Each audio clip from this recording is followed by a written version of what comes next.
you know, I was in the beginning of the 60s. I always had the feeling that New York was the way that I always dreamed that it was, and it was like that, you know. I love it. I love it.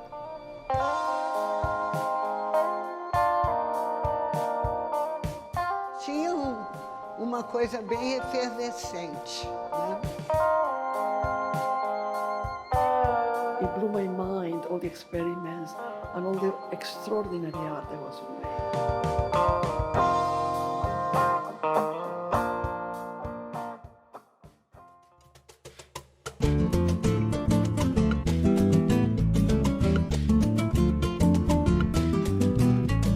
My name is Aimé Iglesias Lukin. I am the Director and Chief Curator here at American Society, and I'm also the curator of this exhibition, This Must Be the Place, Latin American Artists in New York, 1965-1975. This exhibition is born out of my doctoral research, which I did about Latin American artists in New York during this period. It's in the early 60s and towards the end of that decade that New York starts becoming an international art center. New York City is central to this exhibition, is the geographical premise of the show.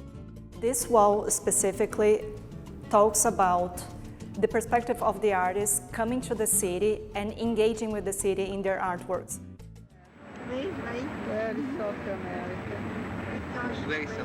Aí quando eu cheguei aqui em Nova York, começou a época do vídeo arte, feita pelos artistas underground.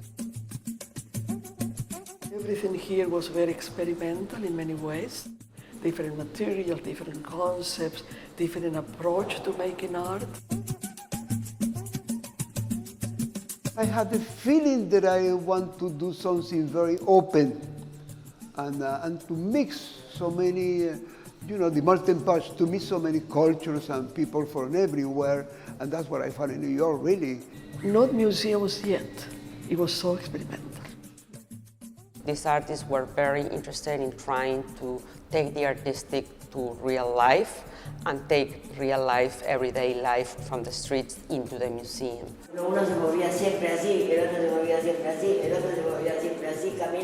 For example, Marta Minujín did a piece called Kidnapping that was presented in the Summer Garden at MoMA.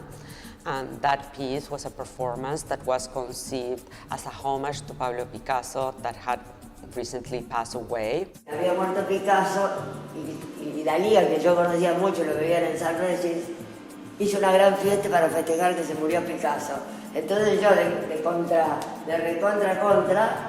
quise hacer esa ópera con Picasso.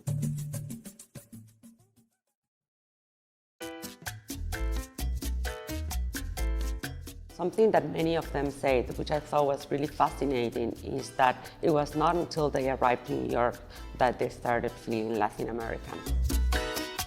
In that time, the American people don't look after like we are really doing something really very avant-garde and very fantastic, you know. They saw it as Latin, you know, Latin people are crazy, you know, and, you know, they know about cha-cha-cha and mambo and stuff like that, you know, but we are below that. We did a lot of great stuff, really, fantastic. You have the community activism, the Young Lords, New York Graphic Workshop, Charas, also El Taller Boricua built their own infrastructures to highlight artists from the diaspora. Fiz parte dessa vanguarda, não só aqui como no Brasil, porque eu sempre fui ligada nas minhas raízes, né? I found a group called Foundation for the Totality. I was the founder and the director. I mixed all those crazy, beautiful guys from Latin America. They were everywhere, you know. This exhibition is ambitious in trying to portray a generation. What you do see is a common sense of trying to build a space that New York wasn't necessarily allowing. I think deep down, we're all one. Art is universal. So you cannot say this is this and this is that and separate it. even today, we're global, we're all influencing each other all the time.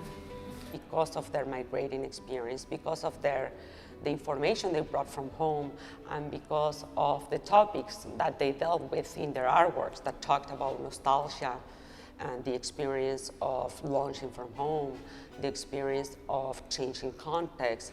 Because of all these things, they contribute something different that no American artist could contribute.